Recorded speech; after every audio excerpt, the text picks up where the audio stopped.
Hey Thunder fans, I'm Madison Morris alongside Brady Trantham here inside Chesapeake Energy Arena after the Oklahoma City Thunder took a 119-103 win over the Los Angeles Lakers. But that's not even the big story of the night. Big story is Russell Westbrook having a 20, 20, and 21 night, being only the second NBA player in league history to pick up a 20-20-20 game since Wilt Chamberlain. Brady, just tell me about Russell Westbrook tonight and what went right for him. I mean, frankly, it was incredible. It was really fun to watch. He finished off the game passing the ball extremely well, had 10 first-quarter assists, which tied his own record for the Thunder.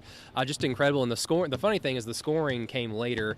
He entered the third quarter about midway through, still with single digits in scoring, was able to get that up, of course. But it never really became a reality that he could possibly get the 20-20-20 until about the 8-minute mark of the fourth quarter.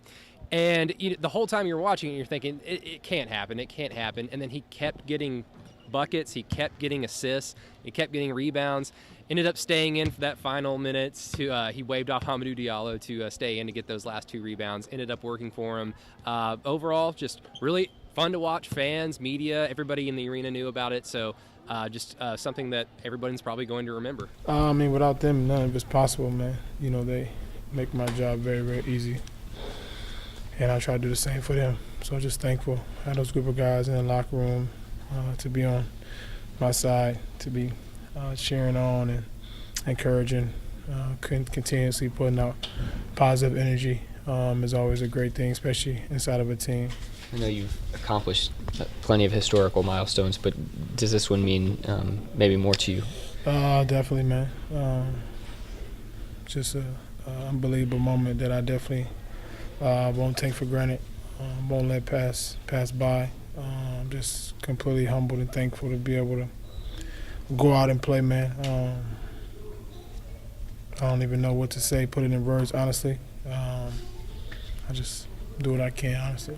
No LeBron James, no Kyle Kuzma, no Lonzo Ball, and no Brandon Ingram tonight. The Lakers were extremely shorthanded, and the Thunder were still able to get business taken care of. So, Brady, just kind of tell us about this game, break it down for us, and just what went right.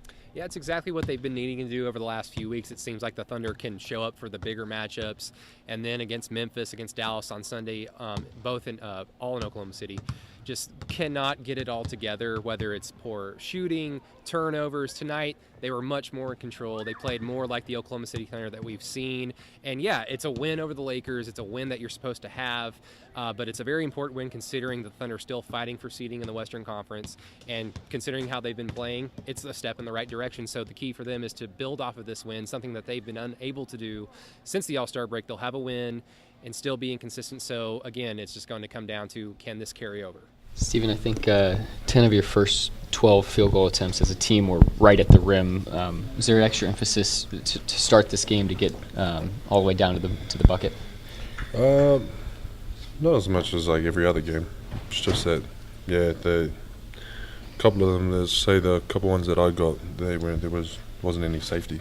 You know, they just weren't running back. They just stayed on offensive position, if that makes sense. So found easy ones like that, but then also their coverages got kind of confused a bit as well. Could hear them during it, that's how we managed to get downhill a couple times and all that. So, So much of what made you guys a dominant defense in the first half of the season was forcing turnovers, getting out and running.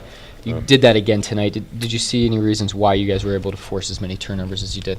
It was just sticking to our defense, honestly. Just not trying to go too much like gambling or whatnot. But for the most part, just sticking to the team defense, having it set. Main one was honestly just getting back in transition. That helps out a lot. Once we set our half-court defense, then it's pretty good from there. So, yeah. Now, the Thunder have one more home game on this 5-home-game stretch, and they will host the Detroit Pistons this Friday here inside Chesapeake Energy Arena at 7 o'clock. Then they will be on the road in Minnesota for a 2:30 game on Sunday. But stick with us, and we'll see you right back here on Friday.